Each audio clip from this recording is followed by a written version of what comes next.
¿Sabía usted que la Escritura dice una mente sana le da salud al cuerpo? Que el Señor les bendiga.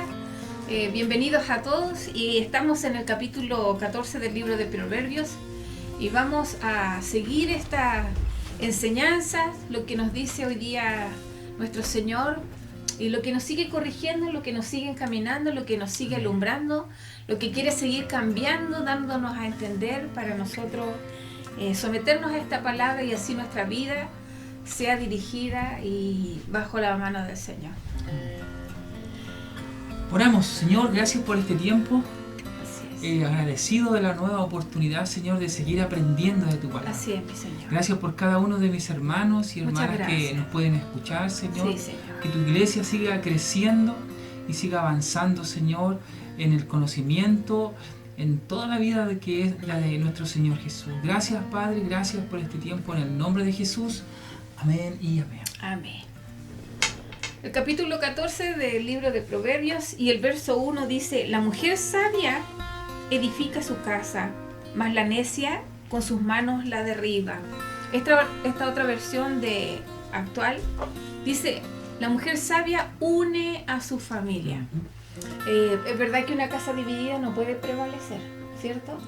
Y una de las características, yo pienso, que Dios nos ha dado a nosotras como mujeres es justamente esta habilidad de unir. Nosotros, Dios ha puesto algo especial para nosotros poder hacer conexiones dentro de nuestra familia cuando nuestra familia está pasando por dificultades. Hay etapas en la vida de nuestros hijos, como matrimonio quizás, que nosotros tenemos que, con sabiduría de Dios, porque esto es lo importante, que la sabiduría de Dios nos da la capacidad para unir y construir a nuestra familia. Tú hablabas también de la familia de la fe. Sí. Recuerden que debemos entender por qué estamos leyendo este libro. Venimos ya hace algunos años hablando del discipulado. Y escuchaba a una persona muy interesante que enseñaba, decía, discípulo es uno que cree en Jesucristo, y un discípulo es aquel que obedece el mandato de Jesucristo. Son esas dos. Muy importante que el discípulo entienda que no solo creo en Jesús como discípulo, sino también yo obedezco sus mandamientos, sus enseñanzas. Y el tercer ingrediente es que un discípulo se desarrolla tanto en su crecimiento como también él desarrolla a otros en comunidad. El progreso de un discípulo tiene que estar obligado en una comunidad. Por eso somos iglesia. Por eso somos una familia de la fe, para contestar tu pregunta. Una familia de la fe. Ya el Señor nos da luz de esto cuando dice, cuando ustedes oren, Padre nuestro que estás en los cielos, no Padre mío. Cuando les dice, vayan y hagan discípulos de todas las naciones. Siempre está hablando de ustedes salgan. Siempre el Señor, incluso en la iglesia, nos damos cuenta que ellos perseveraban, oraban. Siempre se habla en plural. El discipulado funciona en lo plural, no en lo individual. De ahí que es importante, por ejemplo, podríamos ver este texto, que la mujer y el hombre sabio edifica la obra del Señor, no la desune. El discípulo tiene ese fin. En esto conocerán si ustedes, no tú solo, ustedes se aman unos a otros. Es interesante. Exactamente, que Dios nos dé esta sabiduría, porque quizás es más fácil desbaratar a veces las cosas. Sí. O tenemos más condiciones, o Claro. Nuestro corazón está más condicionado a desbaratar cosas que a unir. Es más trabajoso. Uh-huh. Es más trabajoso, pero también es más fructífero. Claro. La renumeración de todo esto obviamente es más satisfactorio. Así que un llamado a toda mujer creyente a unir, edificar con sabiduría de Cristo a su casa, su iglesia, su familia, el lugar donde usted está trabajando, todas esas áreas donde Dios le permite estar ahí influenciando, está llamada a edificar. No todas las mujeres pueden hacer eso. No, por supuesto. Solo la mujer sabia. Por eso estamos en el libro de sabiduría del discípulo. La sabiduría que empieza y continúa en el temor reverente al Señor. Exactamente. El verso 2 dice: el que camina en su rectitud teme a Jehová, mas el de caminos pervertidos lo menosprecia. habla de un hombre que camina o mujer que camina en rectitud, habla del temor de Jehová. Me parece que es la tercera vez que sale en este, tres veces sale y en este capítulo acerca del temor de Jehová. Un hombre que camina en rectitud, y al final la rectitud es consecuencia de este temor, de este relación con el Señor. En cambio, dice, el que está en caminos torcidos, todo lo contrario, es una cualidad de alguien que menosprecia, que no toma en cuenta al Señor. ¿Alguna? Sí, simplemente comentar de cuando leamos la palabra temor en el Antiguo Testamento, siempre aprendamos este concepto como el que vamos a vender después en otro verso, que temor, algunas Biblias lo traducen o lo interpretan como respeto, pero entendiendo el contexto cultural de la palabra temor, entendiendo lo que le ocurrió al pueblo cuando hablaba de temor, y ocupa mucho esta palabra, ¿qué implica eso de temor? No es solo respeto. Temor implica una relación con espanto y con miedo. Con espanto y con miedo, con reverencia. Entonces, temer al Señor, dice, yo tengo que tener un temor, que esta relación con el Señor, yo le tengo miedo, me espanta. Es algo que me asusta, es algo que me provoca una reverencia, más allá de un respeto sencillo. Cuando esta sabiduría dice que comienza con este temor ¿cierto? Cuando tú me comentabas de que el pueblo, cuando estaba en presencia de Dios, tenía espanto, tenía miedo de morir. Esa es la idea. Temor implica eso. Tengo miedo de que Dios me destruya, me lleve en algún momento, que algo malo me pase, me castigue. Cuando yo camino bajo ese temor, esa reverencia, ese espanto de la presencia del Señor, estoy con esa relación, no quita de que en el Nuevo Testamento ahora tengo a este Dios que me espanta, que tengo miedo de Él, que tengo una reverencia, lo honro en todo, pero también es mi Padre. Estas dos cosas deben caminar juntas, porque Dios es amor, fuego consumidor, no separada, porque cuando caemos en estos extremos de considerar a Dios de esta forma, de alguna manera nos perdemos. Por ejemplo, exageramos cuando hablamos de Dios, de este Padre que perdonó al Hijo pródigo, como que toda es una doctrina extrema, creer que Dios nos perdona todo lo que hagamos y que nos vuelve a perdonar y que siempre nos va a perdonar, y uno comienza de alguna manera a perderse con un Padre tan amoroso que no castiga, y Dios sí castiga. También hay evidencia en hebreo que Dios, el Padre, al que ama, disciplina. Así que igual es interesante este texto de temor acá cuando lo volvamos a leer, ¿ya? En la boca del necio está la vara de la soberbia, mas los labios de los sabios los guardarán. Tú hablabas acerca de esta vara. Sí, la vara, en los contextos que nosotros vemos acá también en el Antiguo Testamento, es importante entender, porque cuando dice corregirás con vara, en nuestra cultura uno piensa que es una varilla de un árbol que es para golpear y castigar, pero la vara en los diferentes contextos tiene que ver con un cetro de gobierno, de autoridad, tiene que ver con esta vara que guía, tiene que ver con esta vara que corrige también, entonces tiene que ver con autoridad, con regir, tiene que ver con corrección, con disciplina. Por ejemplo, cuando Jesús dice que el Mesías regirá con vara, se refiere a la autoridad del Mesías. Entonces no es solamente limitarlo al tema de castigo, y también vara tiene que ver en este texto, el concepto de vara es también como raíz, la raíz, el brote, que ese pequeño brote también traduce vara, ¿verdad? Cuando habla de castigo también ahí aparece vara, pero este es un castigo de autoridad responsable, no es un golpear por golpear, o un castigo y harás con vara. Es interesante el texto. Por ejemplo, cuando leemos aquí, entonces entenderíamos este texto en este contexto: en la boca del necio está la raíz de la soberbia, en la boca del necio está el brote de la soberbia. Soberbia, cuando hemos leído la palabra soberbia, implica una persona que no quiere ser instruida, todo lo contrario de un discípulo. Entonces, cuando nosotros tenemos soberbia, cuando estamos siendo corregidos y sentimos ay, que somos soberbios, porque hay dentro de nosotros necedad. Hay una soberbia, hay una raíz de soberbia, hay una Lo malo vara, es que tú creces. porque va en crecimiento, justamente. Exactamente. Nos autodescubrimos aquí con este texto en realidad. Más una raíz que va creciendo de necedad, de soberbia. Fíjate que en el otro lado del versículo, este es un lado A, el lado B dice, más los labios, porque habla de la boca, ¿verdad? Como habla una persona, ahí uno ve, ve la raíz, ve como a dónde va. También como habla el sabio, dice que sus palabras lo van a guardar, lo van a proteger, le van a dar seguridad. Entonces otra vez volvemos a uno de los temas que habla el proverbio, el cómo hablamos revela nuestro corazón, nuestra actitud. Por eso es importante analizar el cómo hablamos. Y no ser tan ligeros también para Claro. emitir cualquier palabra. Sí, sí. El verso 4 dice, sin bueyes el granero está vacío, mas por la fuerza del buey hay abundancia de pan.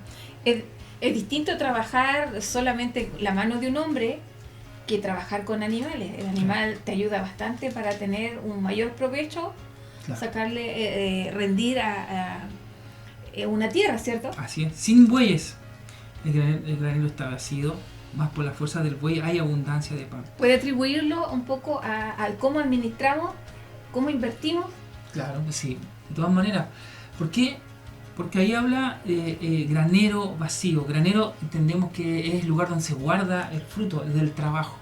Ahora, es interesante aquí porque también nos podemos ir en una implicación cuando Pablo habla de que a los ancianos tenerle de doble honor, en la carta de Timoteo, con doble honor sobre todo a los que trabajan, porque es digno ser obrero de su salario, tocando el tema de los... Y no pongáis bozal al buey que trilla. Y él mismo explica ahí, Pablo dice, y esto no se refiere al buey, al animal, se refiere a los obreros que trabajan en el Señor, que hay que remunerarlos. Ahí habla, hay una base para hablar de ese tema. Pero sacando de ese término, quedémonos con la palabra buey igual obrero. Cuando el Señor nos dice, mirad la miel, o los campos ya están blancos, están ya creciendo, hay que ir a sacar los frutos, oren a Dios para que vayan a los campos y de obrero al Señor para ese trabajo, obrero. Entonces cuando colocamos aquí y leemos buey igual obrero, dice, sin obreros el granero está vacío, mas por la fuerza del buey hay abundancia de pan. Y esto lo podemos relacionar con los obreros de la iglesia. Todos los hermanos, toda la iglesia, cada uno es un obrero. No está limitado el cuerpo, todo el cuerpo, si nos vemos, la iglesia es un cuerpo, el cuerpo de Cristo. Todo nuestro cuerpo está funcionando. Cada piel, cada pelo, cada célula de nosotros está en constante movimiento para que se mantenga el cuerpo. Por eso, cuando vemos las iglesias que están de alguna manera vacías desde el punto de vista espiritual, graneros espiritualmente vacíos, del punto de vista ético, del punto de vista digamos, de la comunión, de la oración, es porque los obreros, los bueyes, no están trabajando. Exactamente. Así que, falta de obreros. Y falta de obreros. Así que a trabajar obreros del Señor. Así es. Dice, el testigo verdadero no mentirá. Es como redundante. Sí. Y Más el testigo falso hablará mentiras. ¿Cuándo somos testigos? Siempre nosotros estamos escuchando conversaciones y tenemos ¿Viendo que... situaciones? Viendo situaciones, vamos a escuchar, ver, ¿verdad? Y vamos a ser testigos de situaciones. Y nosotros, cuando estamos viendo estas cosas y escuchándolas, vamos a interpretar como de nuestro corazón esa situación. Si nuestro corazón es un hijo que nosotros es preferido y el otro no, uno va a contar la historia diferente a la que está viendo y escuchando, va a ser un testigo falso. O parcial. Entonces, dentro de las iglesias, de las familias, en cualquier lugar donde estemos, seamos testigos verdaderos. O sea, hablemos como que la persona de quien estamos hablando está presente. Y eso va a ser algo muy correcto, porque es muy fácil hacer prejuicios. Todos caemos en prejuicios. Interpretamos una situación y decidimos y etiquetamos a la gente. Y creamos división con eso, sí. Porque no somos testigos verdaderos, somos testigos mentirosos. Así que a interpretar bien. Bien, nuestro corazón está inclinado y, como decía, caminar en rectitud. Para que todas nuestras acciones, todos nuestros procederes, todos nuestros pensamientos sean correctas. Sí. Sean correctas. Una de las formas que quizá nosotros tenemos para no malinterpretar es tratar de estar consciente de que la persona de quien yo estoy hablando, alguna situación que vi o actuó, ¿Lo escuché? claro, esa persona estuviera presente ahí. Mientras yo Entonces, hablo de esa persona. con esa salud, salud. con esa transparencia, Ujú. ¿verdad? Nos ayudaría a cada vez a... A ser testigos verdaderos. Exactamente. El 6 dice, busca el escarnecedor la sabiduría y no la halla, mas el hombre entendido, la sabiduría le es fácil. Un hombre que busca la sabiduría. La palabra del Señor nos dice que el principio de la sabiduría es el temor a Jehová. O sea, para hallar la sabiduría, aquí nos habla de un hombre que es encarnecedor, un burlador. No tiene el cómo se acerca a esta sabiduría, si la sabiduría es Dios, cómo se acerca a esta sabiduría, no tiene las cualidades, por lo tanto no la va a hallar, aunque la busque. Es bueno poder discernirnos a nosotros mismos, porque a veces la gente dice, es que no entiendo, es que no me cae nada, es que analizar esa actitud, porque el entendido y tenemos el Espíritu de Dios en nosotros. Debería ser fácil siempre estar reflexionando, siempre estar aprendiendo, siempre estar creciendo. Pero cuando nos estancamos es porque quizás somos livianos, somos buenos para memorizar chistes más que la palabra del Señor a veces. Sí. ¿Entiendes? El Señor, bueno, la palabra nos escudriña, claro que nos escudriña, las palabras nos hacen reflejarnos, es un espejo que nos estamos mirando, claro que sí, por eso es que hallamos, ay Señor. El verso 7 dice, vete de delante del hombre necio, porque en él no hallarás labios de ciencia, en el hombre necio. Habíamos leído esta idea en el capítulo 13 también, cuando dice, el que anda con sabios, sabio será, mas el que se junta con necios será quebrantado. Exactamente. Y aquí es un tema muy relevante, que nosotros aprendamos a elegir con quién nos juntamos y a cortar relaciones también. Les vuelvo a repetir la idea de Salomón: vete de delante del hombre necio, de aquel que es soberbio, de aquel que no recibe instrucción. No te juntes con esas personas. Si tenemos amigos, amigas que los queremos, y a veces nosotros cometemos el grave error de querer estar con ellos por misericordia, para poder hablar del Evangelio, pero hay personas que son necios, no quieren entender, no van a querer entender, y aún más sus actitudes nos van a influenciar. Dice aquí, vete delante del hombre o de la mujer necia, porque en él o en ella no hallarás labios de ciencia, no hallarás labios de ciencia. El inteligente es sabio porque piensa muy bien ante lo que hace, pero el bruto, ese es el verso 7. No seas amigo de los brutos, pues ellos no te pueden enseñar nada. Y esa es una versión, pero acá dice vete, corta relaciones. Hay una palabra en Juan 15 cuando dice que mi padre es el labrador y todo pámpano, y yo soy la vid, dice el Señor, y todo pámpano que no da fruto en mí, mi padre lo corta, ¿cierto? Para que el pámpano que sí da fruto dé más fruto.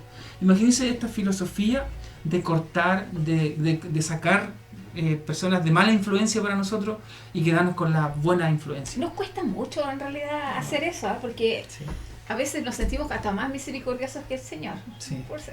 No sé qué no nos hace a veces cortar algunas relaciones, porque hay personas en las cuales no vamos a influenciarlas para nada.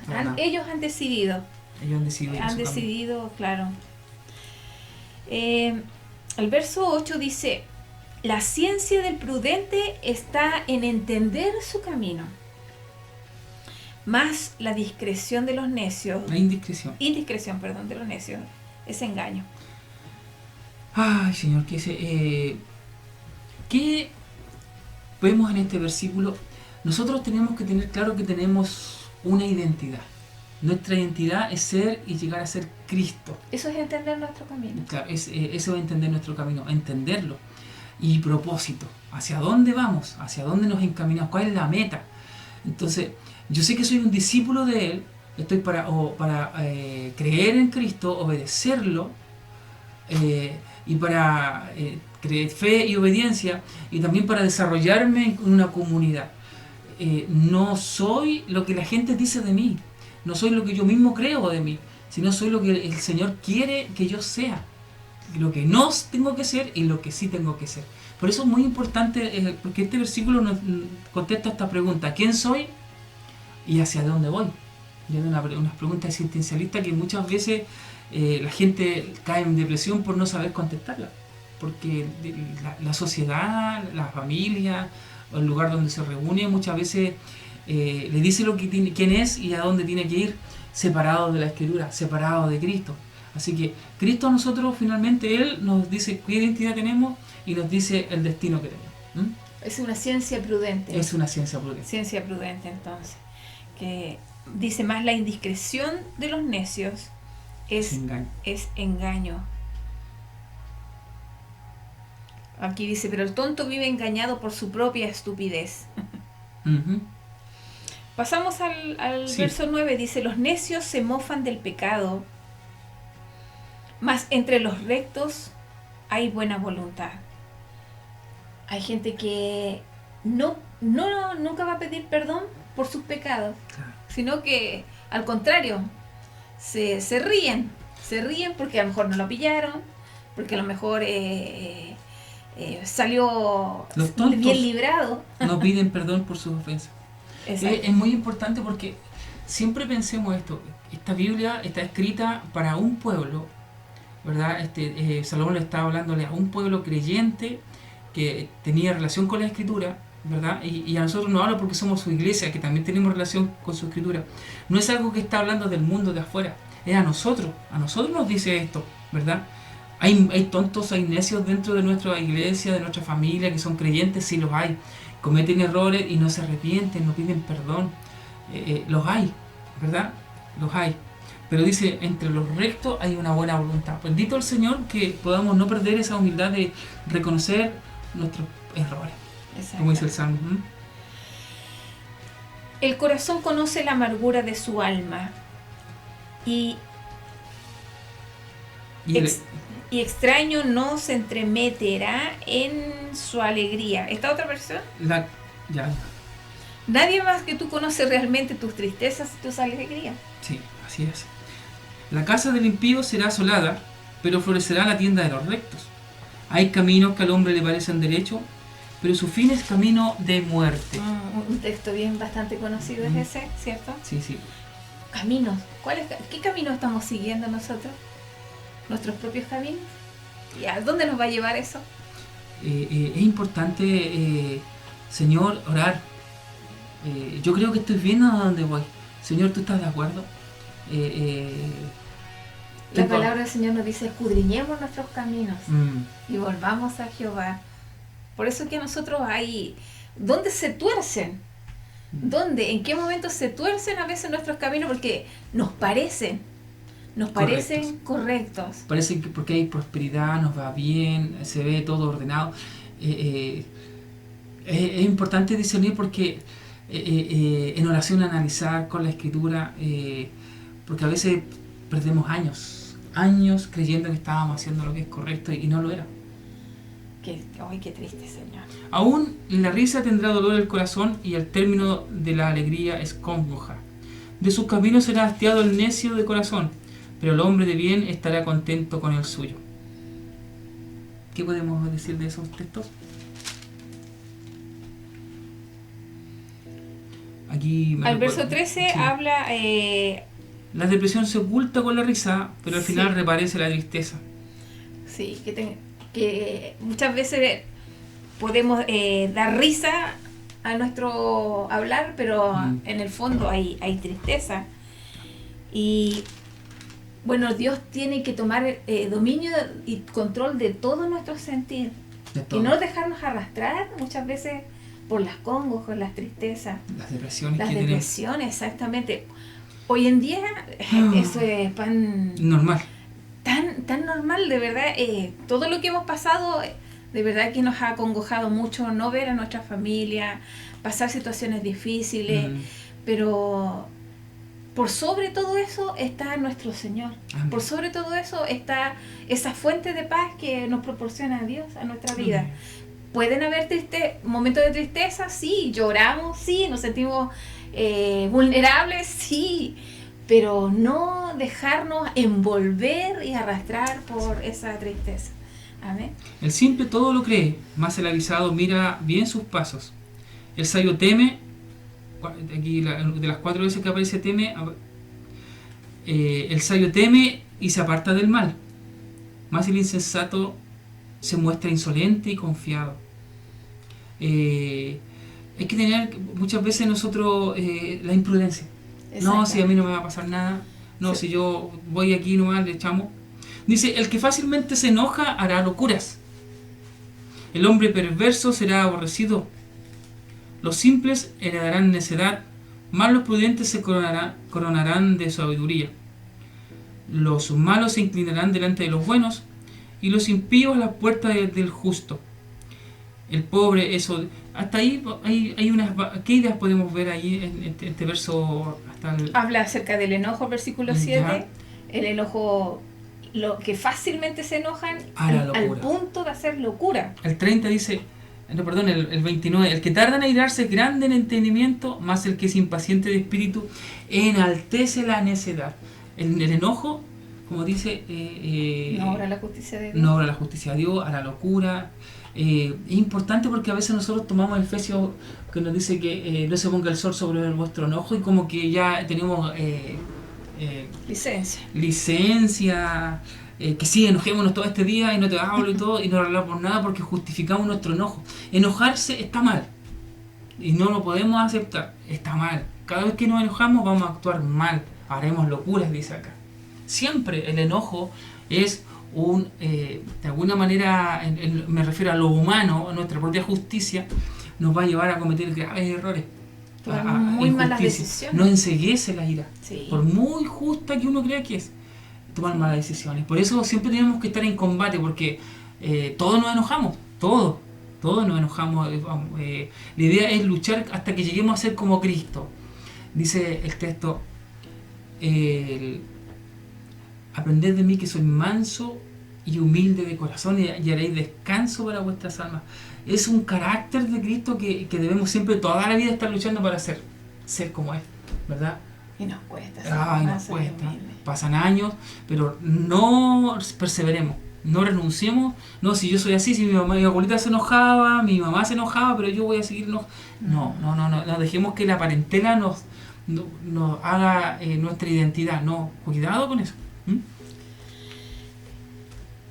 El verso 19, cuando dice que los malos se inclinarán delante de los buenos,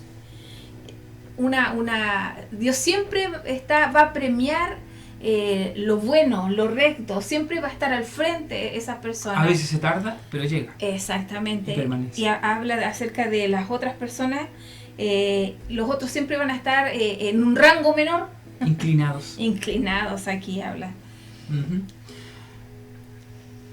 El pobre es, aquí vamos a escuchar varias palabras de pobre. Dice, el pobre es odioso aún a sus amigos, a su amigo, pero muchos son los que aman al rico. Peca el que menosprecia a su prójimo, mas el que tiene misericordia de los pobres es bienaventurado. No yerran los que piensan el mal, misericordia y verdad alcanzará a los que piensan el bien. En toda labor hay fruto, mas las vanas palabras de los labios empobrecen. Las riquezas de los sabios son su corona, pero la insensatez de los necios es infatuación. ¿Algunas ideas aquí? Comenzaste a leer desde del 20 hasta el 24. Cuando habla acerca del pobre, que es odioso hasta el amigo, es como chuta, siempre está mal, nunca tiene nada. O sea, y que en realidad quiere juntarse con esa persona. En cambio, el rico, que siempre tiene, el que se viste bien, el que habla bonito. Exactamente, pero ¿qué pasa cuando tú decías con esas amistades que muchas veces están cuando nosotros estamos, los podemos atender, hay prosperidad, pero cuando no? Hay una mesa linda, pero cuando no... Se fumaron. Se fumaron la gente linda, porque de verdad, el texto que sigue, peca el que menosprecia a su prójimo, más el que tiene misericordia de los pobres es bienaventurado. Ofende a Dios el que menosprecia a su prójimo, empezando por la familia, sí. ¿Verdad? Esposos, esposas, hijos, padres, hijos, suegras, suegros. Es muy importante en toda relación que tengamos no menospreciar, porque ofendemos a Dios. pecamos, erramos el blanco. Y aún más cuando dice, pero más el que tiene misericordia de los pobres es misericordioso. Cuando tengamos en estos tiempos que vivimos ayudar con alimentos, oremos, demos una pequeña reflexión, veamos a nuestros vecinos, a nuestros familiares. Eso dice que produce, el texto aquí dice, felicidad. Feliz y dichoso aquel que hace eso, ¿verdad? Así es. Uh-huh. Verso 20, no, 23. Sí. En toda labor hay fruto. Todo lo que hacemos hay remuneración. Exactamente. Dice, mas las vanas palabras de los labios empobrecen. Si trabajas duro sacarás provecho, pero si no haces más que hablar, solo tendrás miseria. Ay. Hablar. Hay tanta gente que es charlatana. Hay evangelistas, pastores, cash dicen ahora a los que hablan bonito, que siempre nos hablan de que nos están como impulsando. Pero uno cuando ve... porque es interesante que el hablar también vaya con el testimonio, sí, vaya con las obras. Hay tanta gente que se ha metido en tantos negocios que terminan arruinados porque la persona que estaba en ese negocio le habló bonito, le presentó bien esa situación y al entrar a ese negocio después se dio cuenta que a pesar que trabajó duro, su trabajo lo aprovechó otro, ¿entiendes? Y porque por eso es interesante, amado, el poder de la palabra, y tenemos nosotros que aprender a discernir a quienes escuchamos y también lo que hablamos, porque eso dice aquí que nos lleva a la miseria, a la pobreza espiritual, material, relacional. Las riquezas de los sabios son su corona, pero la insensatez de los necios es infatuación, ¿verdad? Una tontería. Sí. El testigo verdadero libra las almas, mas el engaño habla mentira. Otra vez repite la idea que habíamos leído antes, ¿verdad? Y aquí vienen dos textos muy interesantes. En el temor de Jehová está la fuerte confianza, y esperanza tendrán sus hijos. Repite, el temor de Jehová es manantial de vida para apartarse de los lazos de la muerte. Por eso cuando uno, entonces, temor a Jehová es una relación con Dios que conlleva una reverencia con miedo y espanto. Esta relación tiene que llevar con miedo y espanto. Es como que tuviéramos la presencia de Dios de verdad 24 horas. Ese fuego de Dios. Uno siempre tiende a poner a Dios como un padre bueno, tierno, que aguanta todo. El flaco, ¿cierto? El buena onda. ¿Cuántos dichos, cuánta gente habla de Dios de esa manera? No, mi papito. Y no lo ve. Por eso tenemos que volver a este equilibrio, ¿cierto? De este Dios de amor con este Dios de fuego consumidor. Dios castiga si... porque cuando lo perdemos, verdad que no vamos a entender este libro que dice que el comienzo de toda sabiduría comienza con tener esta relación con este Dios, pero con una relación que me lleva a tenerle un respeto, una honra, una reverencia que me produce espanto y miedo. No quiero ofenderlo, porque sé que si lo ofendo, es como cuando decía la palabra a Moisés cuando le hablaba al pueblo: elijan ustedes, obedecer o desobedecer, elijan la maldición o la vida, elijan la muerte o la vida, la maldición o la bendición. Eran dos lados nomás, ¿entiendes? Entonces, escuchar al Señor, andar con Él, es muy importante tener una actitud de cuidado, porque eso nos hace ser prudentes. De ahí comienza esta bendita sabiduría. Y este temor de Jehová, cuando dice aquí, aquí está otra versión, el que obedece a Dios ya tiene un poderoso protector para él y para sus hijos. Aleluya. Y sigue aquí, el que obedece a Dios tiene larga vida, ha escapado de la muerte. Qué maravillosa relación. Sí. Obtener vida verdadera y escapar de la muerte. ¿Por qué mejor tener temor, tener una relación con Dios con temor, con miedo, con espanto? Porque a veces tenemos ese mismo miedo, ese mismo espanto, ese mismo... cuando no hay plata. Sí. Cuando hay un incendio. Cuando vamos al mar y un hijo se está ahogando. Cuando hay un choque. cuando escuchamos balazos, hay un espanto, un miedo, una reverencia, un temor, ¿verdad? Esas sensaciones que tenemos en situaciones complicadas deberíamos tenerlas con el Señor de señores y el Rey de reyes, con el Todopoderoso, con el que es fuego consumidor y también es amor, con Él a quien estamos enseñando, ¿verdad? Sería muy interesante, cambiaría nuestra actitud, seríamos mucho más precavidos al hablar, a nuestras oraciones serían no tan libertinas. De verdad que cuando dice el mandamiento, no tomarás el nombre de Dios en vano, entenderíamos eso.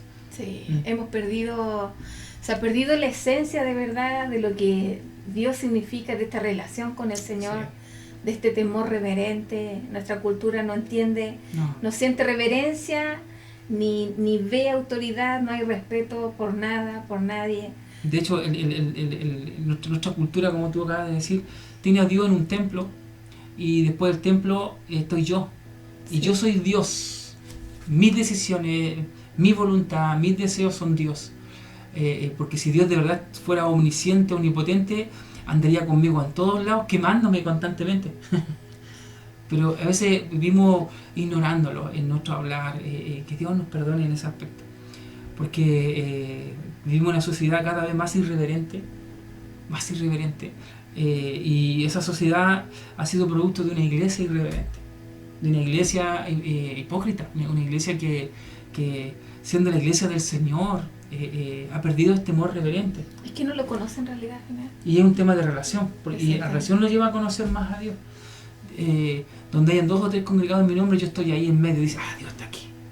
Pero para apoyarme, lo que yo voy a hacer. No, Dios es Padre, es Dios de todos. Por eso debemos nosotros quizá hablar más de este tema. Sí, por supuesto que sí. Hay una serie de versículos que sigue, dice, la multitud del pueblo está la gloria del rey y en la falta del pueblo la debilidad del príncipe. El que tarda en airarse es grande de entendimiento, más el que es impaciente de espíritu enaltece la necedad. Hablando del que se aira rápido. Claro. El corazón apacible es vida de la carne, más la envidia es carcoma en los huesos. 2 pensamientos fuertes ahí. Primero, un texto que muchas veces se ocupa para hablar mal, y aprendamos esto.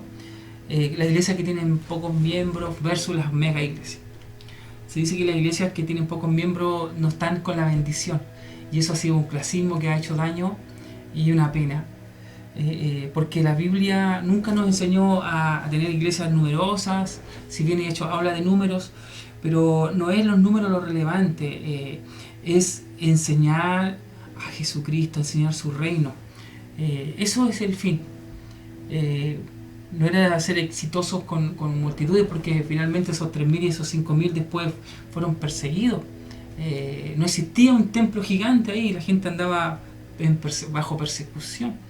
Por eso este texto, cuando dice, en la multitud del pueblo está la gloria del rey, el verso 28, hablando del tema que les decía, en la multitud del pueblo está la gloria del rey, y en la falta de pueblo la debilidad del príncipe. Mucha gente, y si lo aplicamos al texto que como corresponde, lo que está observando Salomón, decía que un rey que tiene muchos súbditos, esos súbditos dan recursos económicos para mantener la fuerza militar, para levantar muros, para mantener el comercio, para tener un país próspero cuando hay mucho pueblo. Pero cuando un príncipe, un soberano, tiene poco pueblo, no hay recursos. Está todo limitado. Tan limitado que puede ser invadido por otro gobierno, puede ser influenciado. Limitado, debilitado. Limitado y debilitado, justamente. Por eso él observaba estas naciones, en las ciudades de estados que habían a su alrededor, y interesante el pueblo entonces, ¿verdad? Y el otro texto que también es muy interesante, que ya habíamos comentado del 29, el que tarda en airarse es grande en entendimiento, es el verso 30. El corazón apacible es vida de la carne, más la envidia es carcoma de los huesos. Entonces la tercera palabra que vamos a aprender hablamos de lo que implica temor para un hebreo, cultural y textualmente, qué significa etimológicamente la palabra. Hablamos de la palabra vara, y ahora vamos a hablar de la palabra corazón, que lo hemos repetido, que para un judío el corazón era la mente. Hoy en día en Google y en muchas situaciones siempre se separan el corazón y lo colocan como las emociones, los sentimientos, y el cerebro como lo racional. En la cultura hebrea no existía esto. Y para ello mente y corazón era lo mismo, era el razonamiento. Amarás al Señor con toda tu mente y con toda tu alma, y en la alma estaban las emociones, y con toda tu fuerza, con toda tu intención. Pero cuando aquí habla corazón, cada vez que leamos proverbios aquí en la Biblia, hay Biblias que han entendido esto y le colocan mente. Por ejemplo, esta versión dice: la mente tranquila es salud para el cuerpo. Y aquí el texto que comenzamos diciéndole en esta grabación, mente sana, cuerpo sano. Parece eslogan. Parece eslogan, claro. Muchos lo ocupan para alimentación, para ejercicio, en fin, para escuchar palabras, en fin. Pero es importante porque hay una verdad muy interesante en este texto. Mucha gente está enferma por lo que piensa, sus pensamientos, sus razonamientos, sus conclusiones han llevado a su cuerpo a enfermarse, a caer en depresión, estrés, preocupaciones que lo hacen sentir dolores en los huesos, en los músculos, en los nervios, en el cuello, en el estómago. Los llevan a un cansancio, que duermen bien pero despiertan cansados, hacen que los alimentos no cumplan su función de nutrición, porque como hay una mala digestión, a algunos les produce hasta colitis. La mente produce todas esas cosas. Por eso hay esto, como decía la palabra, la psicosemánticos, como que la mente enferma al cuerpo. Es interesante. Así que por eso este texto dice ahí, el corazón apacible. Ya el texto que habíamos repetido dice: aprended de mí que soy manso y humilde de corazón. Y la palabra apacible tiene que ver con paz. De hecho, Jesús cuando le habla a los discípulos les dice: felices los pacificadores, porque ellos serán llamados hijos de Dios. Qué importante es acentuar el que debemos ser hombres de paz, mujeres de paz, familias de paz, apacibles, pacificadores, que tenemos paz y hacemos la paz. ¿Y dónde está la fuente de paz? En Cristo. Eres el príncipe de paz, decía, ¿verdad? El príncipe de paz. Por eso esta palabra es muy hermosa, hay que rayarla y tenerla puesta ahí ahí en su cama, en su living, y aprendernos. En tiempos de incertidumbre la necesitamos más que nunca. Exactamente. Ahora, la segunda parte del texto dice: más la envidia es carcoma de los huesos. Carcoma de los huesos. Pero la envidia causa enfermedades. Pastor, usted me está diciendo que yo estoy enfermo porque pienso muchas cosas y lo que pienso me lo causa la envidia. Los celos. Es como la emoción del alma afecta los pensamientos, los razonamientos, las conclusiones, las decisiones. Dice que es carcoma de los huesos. Un gusano que come los huesos. Un gusano que come. El carcoma es un gusano que te come los huesos. Y dicen que los que han estado enfermos de los huesos, que es muy doloroso. Entonces, conclusión de este texto, envidia, hay una versión que dice que son celos. Y es importante aquí la introspección, analizarnos a nosotros mismos. Soy celoso, tengo envidia. Cuando un hijo se enoja, los papás felicitan al hijo que le fue bien en la escuela y al otro que le ha ido mal no lo felicitan. Al hijo no felicitado le baja la envidia, los celos, se va enojado a su pieza. Y uno dice, y él, no estoy enojado. ¿Pero por qué estás enojado? No estoy enojado más, pues punto. Él no siente: estoy envidioso y celoso de mi hermano que le fue bien. No lo siente, no lo cree, no lo acepta, ¿verdad? Ahí hay una soberbia ahí también. Entonces a veces nosotros, cuando al otro le va bien, cuando el otro contesta las preguntas bien, cuando el otro es felicitado, somos celosos, tenemos envidia, sentimos cosquillita aquí adentro, nos hace mal. ¿Cómo reconocemos eso? Hay que reconocerlo, hay que decirle al Espíritu Santo: ayúdame a discernirme a mí mismo. Estoy sintiendo celo, tengo envidia, no me gustó que este hermano o esta hermana o esta situación le fuera bien, me sentí mal. Me cae mal esta persona cuando de pronto pasa eso. Esas cosas, dice este texto, son carcoma a los huesos y crean enfermedad. Destruyen. Por eso, amados, soltemos. Gloria a Dios, si a otro le va mejor que a nosotros, si tiene más que nosotros. Gloria a Dios de todo. Y nosotros estemos contentos con lo que Dios permite que tengamos, seamos. Por eso que por un lado está el ser apacible, es tener esta paz, y por el otro está estar envidioso de lo que otro tiene, de lo que yo podría tener. Crean enfermedades. Es muy genial este verso para analizarnos mucho. Bueno, el último párrafo dice, ¿verdad? El que oprime al pobre afrenta a su hacedor, mas el que tiene misericordia del pobre lo honra. Por su maldad será lanzado el impío, mas el justo en su muerte tiene esperanza. En el corazón del prudente reposa la sabiduría, pero no es conocida en medio de los necios. La justicia engrandece a la nación, mas el pecado es afrenta de las naciones. La benevolencia del rey es para con el servidor entendido, mas su enojo contra el que lo avergüenza. Resumir rápidamente, ¿cierto?, estos textos. Al pobre no lo oprimamos, iglesia del Señor, siempre seamos misericordiosos porque vamos a honrar a Dios.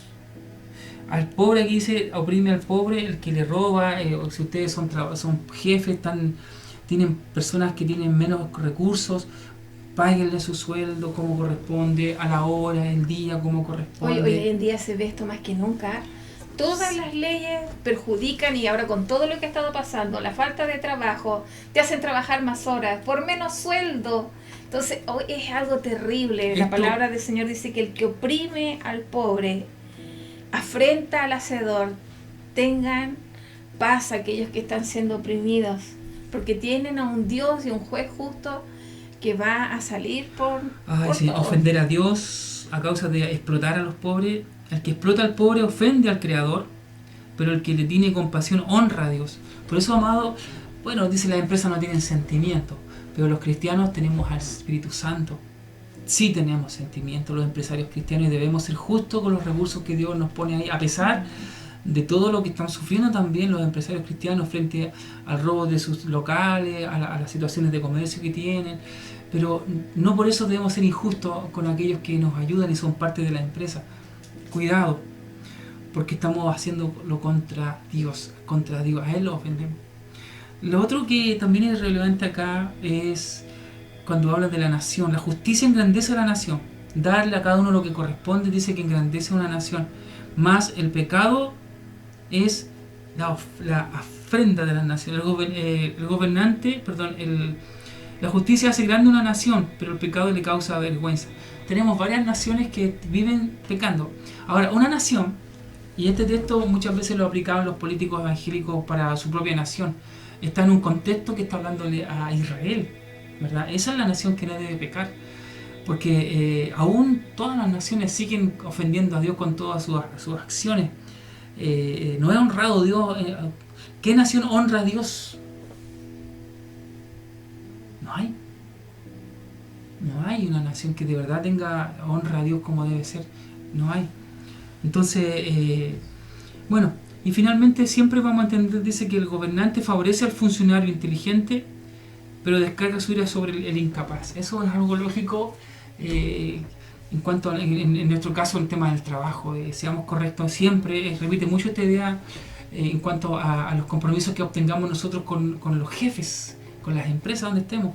Seamos correctos para trabajar en lo poco o en lo mucho.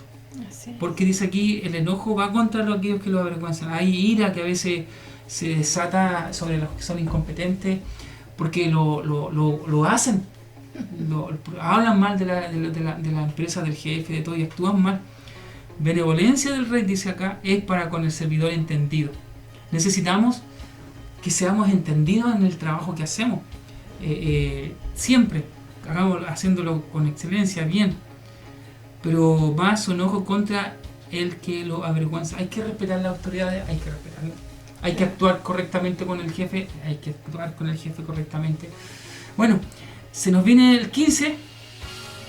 Es maravilloso esto. Hasta aquí sería para... Amén, que Dios pueda bendecir sus vidas. Así y es. Le damos muchas gracias al Señor una vez más por esta palabra. Amén. No se canse de perseverar en leer. Recuerde que la palabra de Dios es nuestro alimento. Nos alimentamos todos los días. Leamos la palabra del Señor. Exactamente. Que Dios pueda bendecir sus vidas. Sean todos muy bendecidos. Oramos, Señor, en el nombre de Jesús. Así es. Bendice a cada discípulo, Señor, con tu presencia, para que haga otros discípulos. Creemos, Señor, en Jesús, y obedecemos sus palabras, las practicamos en comunidad. Señor, en el nombre de Jesús, gracias. Derrama, Señor, esta tu bendición de tu palabra en el carácter, en la vida, en las decisiones, a fin de que sean encaminados en toda sabiduría de lo alto. Señor, tenemos la mente de Cristo. Gracias por nutrirnos, Señor, con esta palabra, sí, en el nombre de Jesús. Amén y amén. Gracias. Bendiciones. Bendición.